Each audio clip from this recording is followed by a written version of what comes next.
Very interesting question, as it were.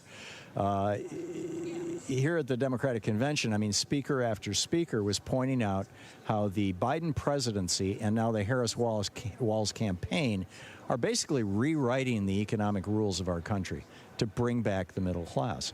One of the things that we learned from the 1930s, 40s, 50s, 60s was that a middle class is not a normal thing.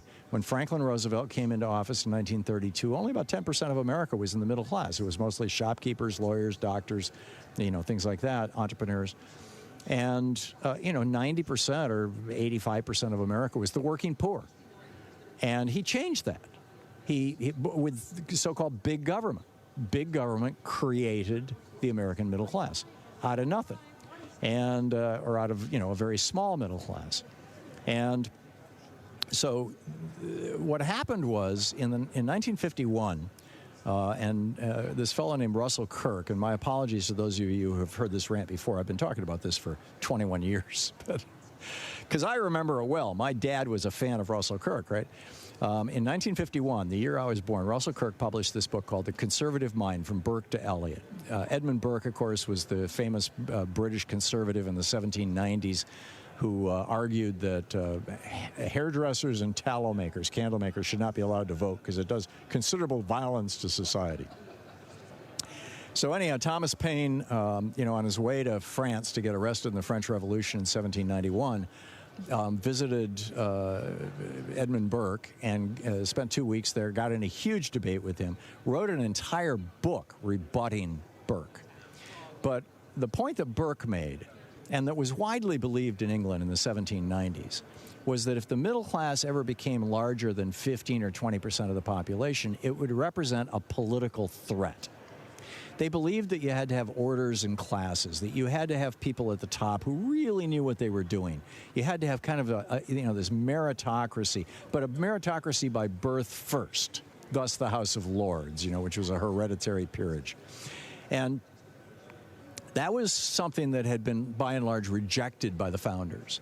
But in 1951, as the American middle class was starting to pass through the 30, 35, 40% mark and growing like a weed. In fact, the middle class in America throughout the 1940s and 50s and the first half of the 60s grew faster than the top 1%. That's how powerful these policies were. The main one being a 91% top income tax bracket. But also, tariffs that kept our jobs here at home. I mean, it was just a whole bunch of stuff, that's refuted by neoliberalism. So anyhow, Kirk said that if the middle class ever got large enough, that what would happen was women would forget their place, being subservient to their husbands. Minorities would forget their place, being essentially subservient to white people. And that young people would forget their place. They would start rebelling against their parents. And in 51, when he published the book, only basically Barry Goldwater and William F. Buckley took it seriously. But when the 60s happened, and the women's movement happened, and the civil rights movement happened, and the burn your draft card movement happened, suddenly Republicans thought, oh my God, Russell Kirk was 100% absolutely right. And so what do we do about this? Well, what you do about it is you destroy the middle class. And that's what Ronald Reagan was elected to do in 1980. And so when he came into office in 1981, the first thing he did was destroy one of America's most famous unions, the Professional Air Traffic Controllers, PATCO, and launched, he hired Ray Donovan, an anti-union lawyer, as his Secretary of Labor, the first Secretary of Labor who hated labor in history. Trump did the same thing when he hired Anthony Scalia's son, who was an anti-labor lawyer, as our labor secretary. And cut the top tax rate from 74% down to 25%. It was an all-out assault on the middle class because they thought they were saving America.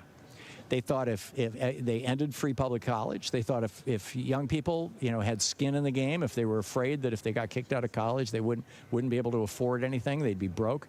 So that was going to suppress the young people. They used the war on drugs, Nixon's war on drugs, to suppress black people and the hippies, and they went after the women's movement in a big way in the 80s, saying that they were going to end abortion because abortion and birth control are the things that, by and large, make it easier for women to participate in the workplace and in politics.